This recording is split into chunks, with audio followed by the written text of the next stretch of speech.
If I hadn't come to Kensington, I really don't know where I would be. I don't know if I would even be on this earth anymore. Didn't feel like I had anything going for me. Didn't feel like there was any chance of things moving forward. I didn't grow up in a church. I didn't really know of any churches in my area. I still couldn't name any churches in the town that I grew up in. And I didn't really have God as like somebody I could have a relationship with in my life. First time I went to church was at MSU. I took a friend. She had hurt her leg and she needed a ride. So I took her to church and I was like, I'll just hang out in the car. Like, you can just go in, it'll be fine. Like, I'll be here for you when you come out. And she was like, all right, like, don't be stupid, come in. And it was unlike anything I could have ever imagined a church being. Like, there was music, there was people singing, people were getting up, people were taking notes. And I was like, that's like insane. Like, I need to find something like that by my house. So I started going to a church around here. I went there for like 2 years, pretty passively, like just when I came home from school. I turned 21. Things kind of changed a little bit. After school, I would go out with a friend and we'd drink a beer. And I started to kind of feel like that was a way for me to connect with other people. It got rid of the anxieties, the depression. The drinking just completely picked up. I went from drinking once a week on a Thursday night to every single night, all day, every day. I knew that I could use the Bible and God's word to live my life better. And that's what I really hung on to. The relationship with God, I didn't really fully understand until I came to Kensington. And I spoke to people about their relationships with God and how like you could actually be in relationship with him and it be like a two-way thing and not just you praying to him or asking him for things. 6 months ago, which was September, I had attempted suicide. I just felt like all hope was lost. So I took all the sleeping pills I had.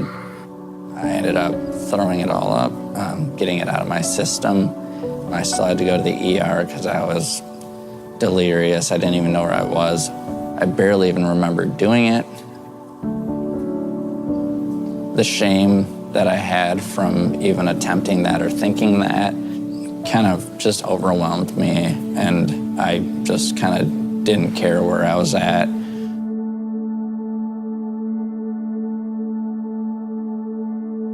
I was talking to my mom one day, and I just didn't know what to say. I didn't know what to do. I was crying all day.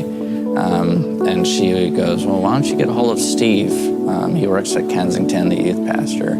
Go for a drive with him, talk to him, just like let him know he was always the biggest support growing up for you. So we drove around for literally hours, and I got home, told my mom that it was the best conversation I've had during my recovery over the last 3 years.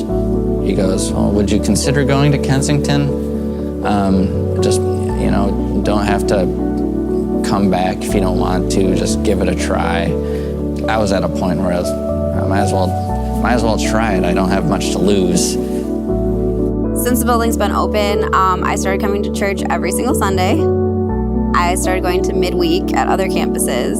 I've gotten involved in 1829. Sundays, I'm in the nursery. I just got involved with Edge. I'm in small groups on Monday with a group of 1829 girls. It's great people to be around and to confide in and be vulnerable with, which is something that I've never had before. I feel very safe here. If I'm not around like God-loving people, I very much feel lost still. I don't know, he's in everything and he's in every one of us, and I think that's beautiful. Before then, I didn't think that I could have that unconditional love that God offers. My very first week here, they started doing the promotions for their baptism. It was a period of time where I kind of just wanted to move past the past and start focusing on the future. I was walking up to the stage like, oh man, I'm gonna be so nervous. I'm gonna be freaking out. I'm just gonna be too awkward to like even think about celebrating or anything like that. I was kind of expecting to dunk my head and then get out and be like, okay, see you guys. It definitely didn't happen like that. We dunked my head and it was like just such an intense moment. I like jumped out of the water. I hit the camera that was like next to me. It was just so overwhelming. Like I threw my arms in the air and me and Steve hugged each other and it was like just, I don't know, it just felt like so much weight was lifted off my shoulders. Like I had another chance, like something I had been looking for so long. It really was a gift, like giving anything towards putting this building into my life, especially, was a true gift from God. Thinking of this building not existing makes me want to cry, honestly. I didn't think I'd get emotional.